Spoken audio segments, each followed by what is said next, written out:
Welcome to The Partition, home of Kinky Wellness with Dana and Kat. Together, we give a new voice to kinky sexual wellness. We're not your average wellness advocates, so let's peel back the layers of kinky wellness and talk about it. Hello, Katrina. How are you doing today? I'm doing very well. How are you? I'm doing good. So in today's episode, we will be exploring attitudes towards homosexuality around the globe with Stephen Fry. This was a 1-hour documentary, and in Canada, I guess it's located on YouTube on the Only Human channel. But in the UK, Kat actually had to Google it, or I guess research it yourself. Yeah, so basically it is available on BBC iPlayer because it came out in 2013. But in order to find it on YouTube, I had to deep dive the different names of the show in order to find it. Yeah, that's crazy. So for me, I thought that this aired in 2022. At least that's when I saw it. So anyways, we're moving forward. This was filmed 13 years ago, I guess. No, 10. It's 10. 20. Yeah, we're 2023. Don't put us too far in the future. Oh, yeah, sorry. My God. I'm just staring at 13 here. Okay. So I haven't even had my 30th birthday. Let me be my princess. So cute. So I guess we could break it down. It did go into Brazil, Russia, and India. So we could go in order, starting Brazil. I was just happened to be there. So I find it complicated in the documentary because when I think of Brazil, I don't view it as as a homophobic place, even though I must be wrong on some levels, because they have such an open festival for sexuality and embrace it through like such celebrations. It's so crazy. I think one of the things as well, like that needs to be reminded, it's not necessarily that it's a homophobic city, like a city or a country. I think the problem is homophobia is just prevalent everywhere. Yeah. Like, everywhere is homophobic. It has its own forms of it. But it was, yeah, like you said, they have that. I loved with the Brazilian one, I really loved the bit with the drag queen where like they talked about, well, obviously it was heartbreaking when they're saying like, I got attacked and I did this, but my drag is my way of taking it for myself and like doing and I was like, yes, but then that's what I love about being part of the queer community anyway.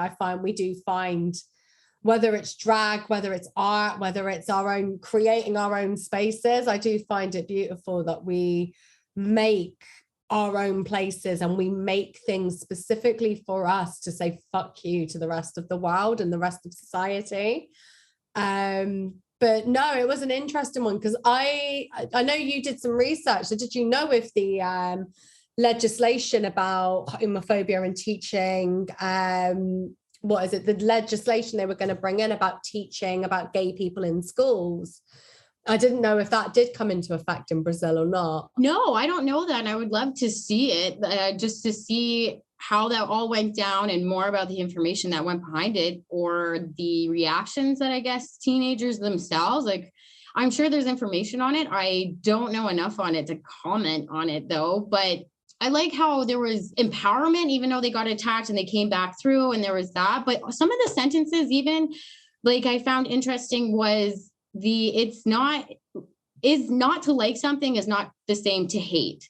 And that specific sentence, I actually really thought about it. And it's a great sentence. Like not everything that's going on, people have to like, but it shouldn't be made out as hate. And it's definitely not the same as hate. And so even though like there is a lot of like, fuck you to the rest of the world from that a little bit, it doesn't have to be so much us versus them. Like some people it's not to like, and same as not to hate. So that was interesting. But I did laugh when Stephen Fry was laughing when he said like, oh, we should have a straight parade. And he was like, because that's what we said too about the tantric one is fuck yeah. Like, I don't know, like there's literally enough people to fit every parade in every category that it literally shouldn't matter. So like, that's the thing too. He was trying to put in legislation for a straight parade and I haven't heard anything about that. So I don't know. I would love to look into that too, because that's hilarious. I mean, it is. However, like we get it every fucking year. So I don't know when it is in Canada. I know February is LGBT History Month in the UK. And obviously June is Gay Pride Month. And that will always be Gay Pride Month, I think, all over the world, just because of the pure fact that so. it's because of the Stonewall riots. But I think we get it what would you do? What would you do if we had a straight parade? Do it. No one cares. That's what I mean. Do it. Like as fuck. Well, I don't think so. I don't think straight people are boring. It fucking would, because what are they going to complain? Like, I had this conversation with my nan, and I was like, do you understand why we have gay pride? Gay pride is, for you, we're not talking about understanding having pride. We're talking about why straight party wouldn't be as exciting. That's a ridiculous statement. I'm not saying straight party. I said straight pride, because that's what they're doing. And I'm like, it's to do with the reason we have pride is because to celebrate. It's to celebrate, but it's also to talk about, like, we had to fight really hard to get it. What are you what are you gonna stand? What is your parade gonna be about? Like, are you gonna talk about all of the times that you that's the thing, like for your marriage? Well, how I feel about it, and this is what he said too, that in the West, it's a lot of just protest. And I've been to prides around the world where it's just a celebration. So that's the thing. But like, it's turned into a thing where it's always a protest. There's always a controversy, and there is, at least here in Toronto, there always seems to be some sort of controversy at the same time, or some sort of protest, instead of just like making it more of a celebration. Because even with my stepbrother, like, he was telling me, like, he's from the Netherlands, and every year, and he said he didn't like the pride in Toronto because it was so much of a protest and less about a celebration. And even him saying that, and then they reset it even in this documentary, the same thing. Stephen Fry said in Brazil that he liked that the fact it was a more of a celebration rather than a protest. So that's kind of how I wish pride would be. So like, if you want to protest, you can, that's great. But I view it as more as like, I would kind of like to see pride more as a celebration versus like always being so heavy on the protest, because other countries have shown it is possible. It is possible, but we do also need to remember pride was a protest. The very first pride was a protest.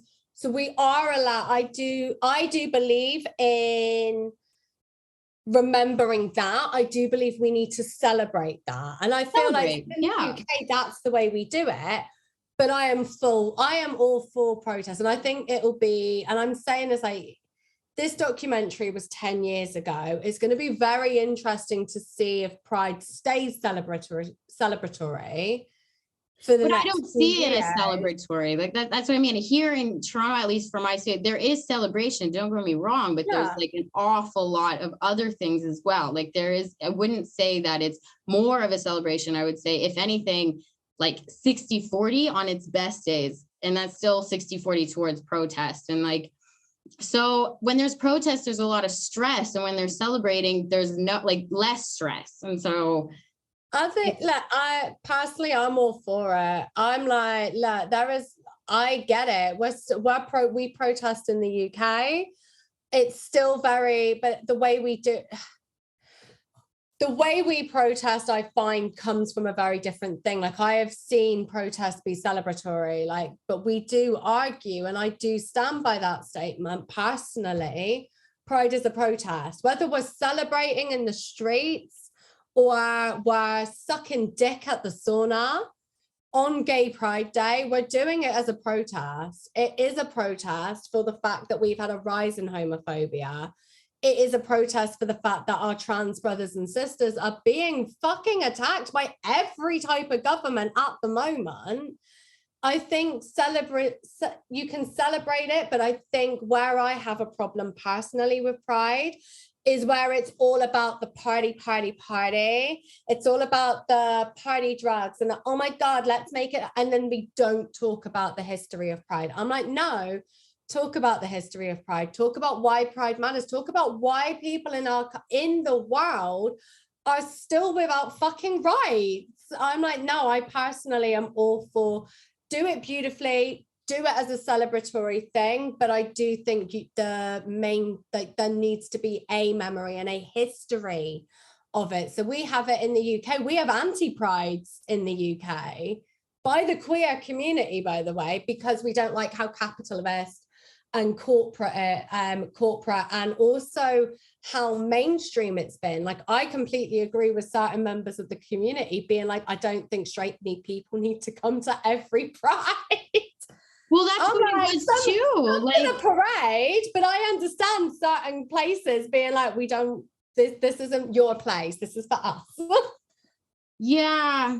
Okay. Yeah. I don't know. I guess I just approached it differently. Like, I just think that it should be more of like a together thing. And like, if you want to like that's what I mean too. Like, if people want to shut out the straight people at parties, like, again, like, more power to you. Like, so why do people get laughed at when the alternative, when straight people say like, oh, we should make a straight parade, when people in your own community are saying straight people can't come? It's on both sides. And I just don't know why it's, like, so it is on both sides, but I think there's a big difference between straight people beating the shit out of other people. We're not talking about, we're literally talking about parties right now. Like, this is the topic that we're talking about. Yeah, safe space. And it is as awful as it is safe spaces. It is. Yeah, you can have safe spaces.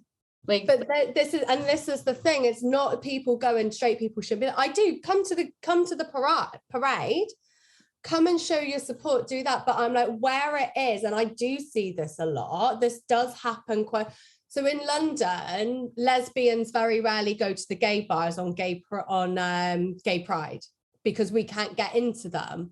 Mm-hmm. Because straight people go to all of our clubs, take up the spaces, and then when gay women and queer women try to come in, we're told there's too many women. So we don't have a space where we can go and meet each other, and I can go and hit on a girl or have a girl hit on me, because I go into gay bars and it's filled with straight people, and then it is filled with straight men because they're coming in after the women, and then they're getting upset and they're getting angry that a gay man has hit on them, and then they're getting violent. We have got a rise in. So I do think, I'm like, I do. It doesn't sound like it's a win-win for straight then too, because if people go to support during Pride and go to these clubs during Pride to support their gay friends, it sounds like people get mad at them for showing up and taking their space. So I know. So it's like, even if straight people go to support, people are getting mad. Like, it just sounds like there's just a lot of anger, even when you do try to support, when you don't try to support, there's something going on. And it's just, if you want to make a space just for lesbians, go for it. We do. But I think it's to do with this conversation on, it's how people want to be an ally. And I do think that is the thing. It's knowing when you're not needed, or knowing when you can walk away from a space. And that's where I think allyship is. I wouldn't go to a Black Lives Matter support or like anything for that and then expect for people to make space for me. No, me being uncomfortable is on me. And I am saying, like, I do understand coming. I agree with going to the family friendly ones, especially if you've got kids. I agree with coming to the parades itself. But I do also find it funny when we have at the same time this massive kickback on people going, well, we don't like it when the BDSM and fetish and kink is in the parade. But they were there first. But that's what I mean about, like, people will not like everything, and it's okay and it's fair, because even within the own community there's confusion, and there's like, it's not confusion, it's people have hard lines. No, I would say there's confusion, because it would be difficult now. It's like, okay, so you can come and support us, but you can't come to the bars on Pride. But so, like, that's one of those things, like, there's rules and it seems like guidelines if you want to be a true ally. Like, I feel like I should not, like, I went to Prides and went to these things. And so it's one of those things, like, if you're saying that I took up someone's space and I was being a bad ally because I went to the party to support during Pride, like, it's just an interesting thing for you to say to me, because I do feel like could have been there. Like, I was there, like, even the polyamorous relationship, it's like, I might be with a male now, but that wasn't how my life always was. I was part of this, and we'll get into this next week with polyamorous. Like, I did have this very deep relationship with the LGBT community. I was part of the, anti-Trump rally. I was on that board. I was part of this polyamorous relationship. So it is, I don't know. It's interesting to hear that point of view. But like I said, I do believe that, I do agree with allyship, obviously. I am just like, I do understand it where there are members of the queer community, and myself to an extent as well, where I am like, I don't always think people need to be there. So I do like I said, when but we're there not for you. We're there for people we know. Like, you know what I mean? There's other people that we support and that we care for. And that's how we want to show our love and support for the people that we were there. And that's fine. And I do understand it. But I do understand the frustration where people are going, we're really sick of not being able to go to our own spaces. And I do get it. And it is probably from a specifically queer woman's experience where we're going, we're not allowed in our own spaces anymore. We're not allowed. You're not allowed. You're just full. Like, it's not that you're not allowed. You're allowed to. We are not allowed. When I have waited 2 hours in line in a club just to be told I'm too feminine, therefore I can't come into a club. Well, that's different. I have been told that I'm not allowed. So you went to a queer club that didn't let you in? Yeah, because they said there were too many women in there. And it's also, there is a difference of women wanting spaces to go and hit on each other. And it is going in there, and every time you hit on somebody, I'm straight. And yeah, I get it. We have amazing music. We have fucking great dance nights. GAY has like 3 floors. It's amazing when it's a good night out. And it is, I get, not, you don't need to go out to get with people, but it is when it is getting harder to find safe spaces to go out and feel like you can go and hit on people and talk to people in your own community, because every time you do, you're either told you're not allowed to, or you get told, you're gay, that you're a lesbian, that's disgusting, I'm here for my gay male friends. It does get a bit disheartening. I'm like, so back to the conversation anyway on it. I'm like, pride should be celebratory, but I do also think, yeah, we can't forget that it was a protest, and we can't forget that there are still things to protest now. Like, I do think these prides this year specifically will have an uptick in politics, just to do with the way that the fucking world's going. Well, pride is always political. If you ever follow the money for any of these prides that are being funded, they are always funded by big banks. There's always funded by big companies. It's not necessarily that the government is putting these on. Like, at least in Toronto, the government doesn't put it on. It's nothing to do with the government. It is there is a CSR element. But they're not always funding it. There are certain prides. So in the UK, the reason we have to pay to go to a lot of prides outside of London is because they do not have sponsorship from corporations, because they want to keep the capitalism out of it. Well, that's good, because like in Toronto, it's always funded by things. So it's kind of funny when I see it, because like, again, follow the money. Like, you have big corporations that are funding both sides of this war against each other. You have the banks also funding anti-LGBT laws. And at the same time, they're the ones that are putting on the parade. And it's like, okay, then we have this silent war going on. And I do compare this to people who sell guns, because it's selling also a narrative. The same person who funds the laws to stop it are also funding for these parades to get putting on. And it's just like, the irony of it all, like, even when you go, like, at least in Toronto, because when you go, you know, you're getting funded by like some bank that also just paid to have that block. I would say it's not they're putting it on before anything happened. It's not. The capital, they might be funding it, they might be giving money towards it, but that it will be through the queer community of us. So like in the UK, Pride in London is its own charity. And here, the money comes from somewhere. Like, and then the money always comes from somewhere. Like, this is what I was saying. Pride in London gets sponsorship by corporations, and the corporation sponsorship is money. So that's why when you go down the parade, instead of like, you know, like where you see it in the old days, where it'll be like the leather daddies and the dykes on bikes and like all of the communities doing it, that's why you will see it being like a bank, a law firm, like going down the parade. Mm-hmm. But that's why I said it. You will find the prides where you have to pay for a wristband and you have to pay for a ticket. the reason that they have done that is to try and get as little, they've needed to rely on as little sponsorship as possible, because they don't want the capital. So Brighton Pride in the UK, you pay, it's something like, I think £40, like it's a weekend festival ticket. Well, I did go to a Pride in Czech Republic, so that was similar to that. They are pretty restricted with their laws. And so it was, you had to get, it was fenced in. It was a parade, but it was again, like this was a protest. Like this, there was like their celebration, but literally there was fences to keep you in. There was armed guards on the outside. They walked down to the city hall and there was like a stage and stuff, but you were like closed in. And then Adam and I went thinking it was going to be like Toronto, and it definitely wasn't, because at the end of the night, yeah, you had to pay to go to like a camp fairground and things like that. So we didn't go to that. But here you don't have to pay to go to Pride. They just shut the whole like blocks off, or, you know, wherever it is.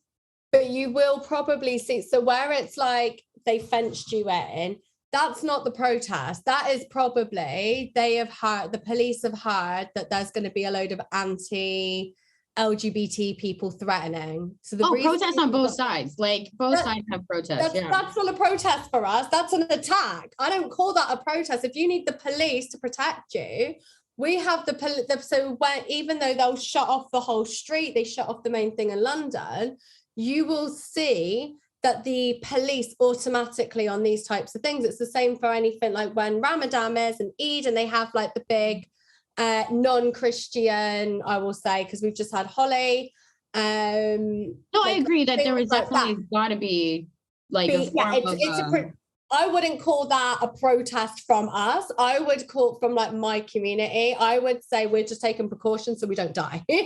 No, precautions for sure. But I say protest in the sense that it was more not of a celebration. Like that was the feel that I was getting while I was there in Czech. You do Pride, or do you do it in London? No, me and my friends. So I've done London Pride a few times, and I personally, for me, I don't enjoy it. I think it's too capitalist. I do agree with you on that. And also, like I said, it's just, for me, it is too much of like the party side of it, but it's the party side of it in a way I don't enjoy. I don't like too many people around. So like if I'm going out somewhere, I like to know I can get to a bathroom and not piss myself on the way. The best one is Soho, but even then, like I said, it's so busy on the day that I'm like, I'll happily do like, so I'm doing Brighton hopefully this year, Manchester, Bristol, and even my home city of Plymouth. Like our Pride is tiny compared to it. But Plymouth Pride is very family orientated, because we've got a lot of older queer families moved down to the southwest because it is a lot cheaper.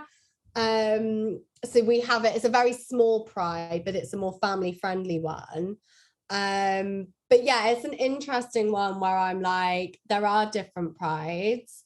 But yeah, one's like Bristol, one's like Brighton, you pay for the weekend, you pay like a festival instead. So it's organised by the community. That Brighton's really LGBT, like one of the queer capitals of the UK. And to be honest, Manchester is as well, with the Village. Mm-hmm. There are places like they are made by the community for the community. So like my favourite thing on London Pride is I don't go to central London. I go out of the city and I'll go to East London, because that's where you find the anti-prides, the raves, a lot more community focused nights made by the community for the community. And it is spaces for us to go. So there's a lot of sex worker friendly nights specifically. Like Pussy Palace and Juice Box are very queer female ones. They do. Is that like a pussy? What is it? What are they? You've got Pussy Palace and you've got Juice Box. Are these places? These are in East London. They come up and down the country, but they do like queer women nights. Mm-hmm. But it'll be like pole dancers, lap dancers, and that's everything from like feminine women dancing on a pole to like studs and very masculine women dancing. It's things for women like me because I don't want to go to I don't mind going to a strip club and I support it, but obviously it's not for me. It's made for men. It's not made for queer women. These are specific nights for specific queer women. Yeah.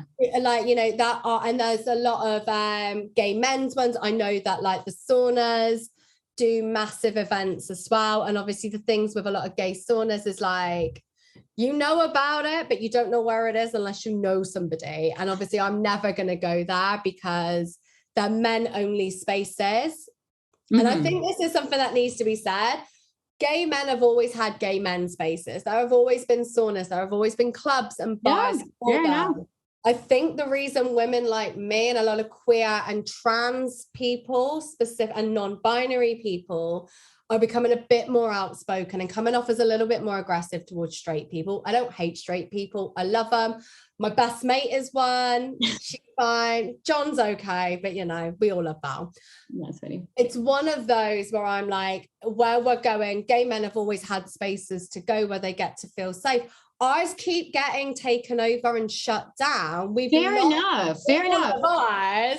So we're having, and like we're fighting to just get things. Then you kind of understand when we're going, yeah, maybe we don't want, it's not that we don't love the straight women going to the gay bars. We get why you come. It's a great night out, but you can understand why we're going, I just really wanted to get eaten out and you're not going to let me do that because there's nobody else here.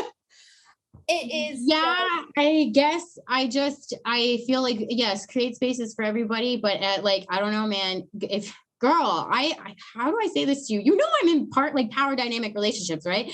Going to the bar is not where you're going to find like the perfect hook up. I know, you know, I'm like that. I know for me, but for other people. But you know what I mean when I'm like, yeah. So if you want to come to Pride, I would say like, yeah, look at the ones that are out of the big cities because they are more community focused. But then you might find going that you don't enjoy that feel because they are community focused. So it's going to be a lot more people talking about the anti-LGBT rhetoric that's going on. The fact that like people are being beaten up in the street. It is that recollection of saying, we know we are partying today, but we do need to remember there is still work to be done. I do agree with that. Yeah. And I think and I do think it does just come. I've always been a very political person personally. So that's probably why it doesn't upset me. But also like Czech Republic, yeah, I can imagine that was a lot more political because you think how much they've had to fight because of the anti-LGBT laws already in that country. And I didn't go very long. Like that was even a couple of years ago. Like I wouldn't say that was like 10 years or anything like that. And I would be interested. I should have actually looked and seen or researched what was going on over there just as like an update.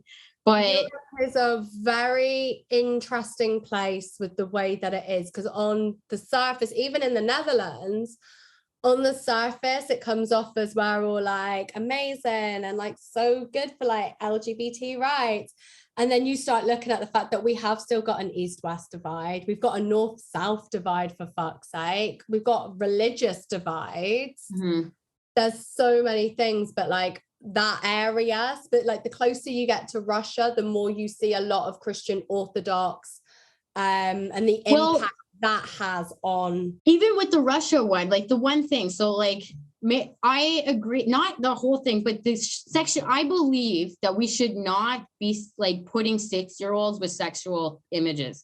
I don't care where it's coming from. Our brain is not fully developed till 24. And I think that people forget that actually 16, that's when adolescence puberty is going. And I'm not saying shut it out. I'm saying that anything related to do with sex in the general, a 6-year-old, at least here, because we have it rolling out into like in kindergarten, like what he said, but we have it as well. And the thing is, I've seen data on sexual images, and this isn't against any sexuality at all. This is just the fact that really, like even with a child, it doesn't need to be graphic for it to be like a sexually explicit image that will affect a child moving forward.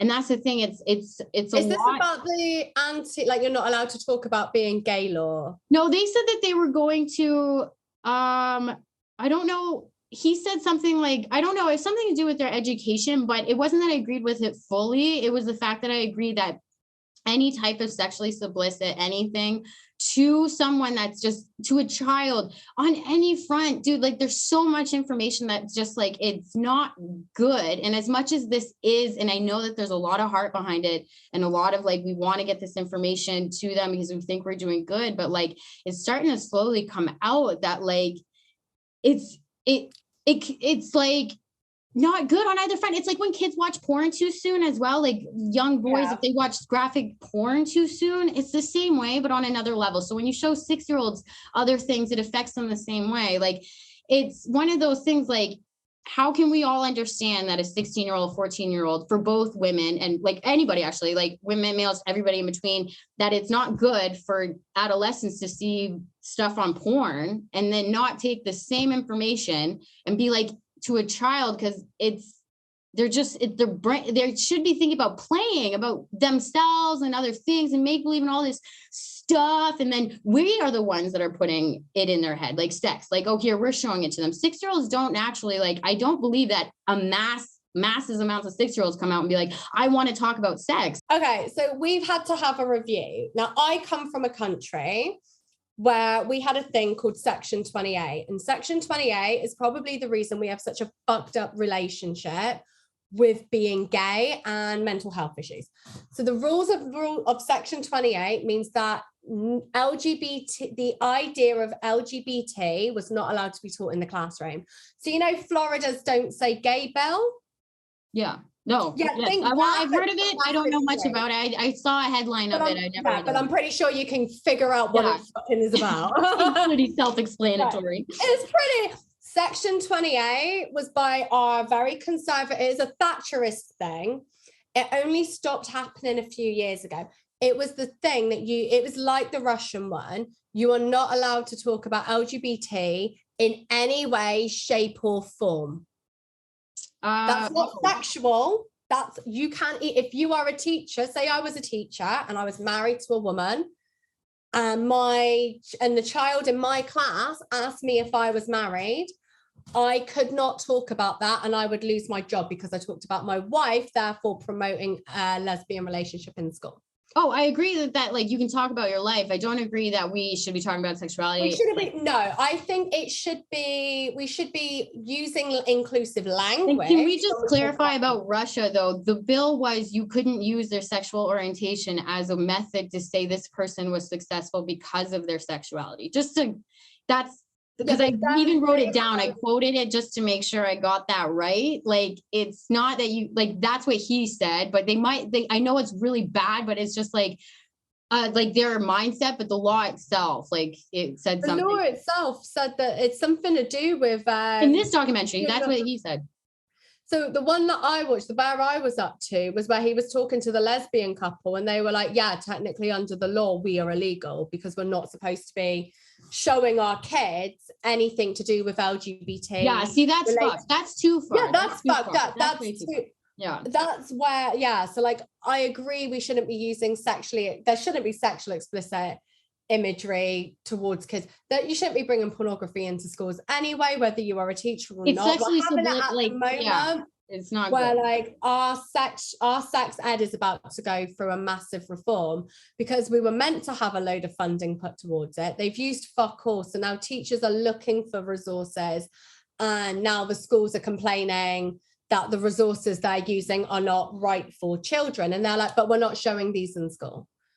Me reading about consent and me reading about BDSM as a teacher to try and find resources that are inclusive that I can use in lesson planning is not me bringing in a fucking St. Andrew's cross and using it in a classroom. Yeah, but that's what I mean. BDSM, I wouldn't even be bringing it in like that. No, like that, I would not. Like, I would. There's so much behind it. Yeah. Like, yeah, like that's what I mean. Like, teachers are just like, teachers go to teaching school when it comes to like sex. But there isn't a teaching school for sex education. I don't know where that isn't one.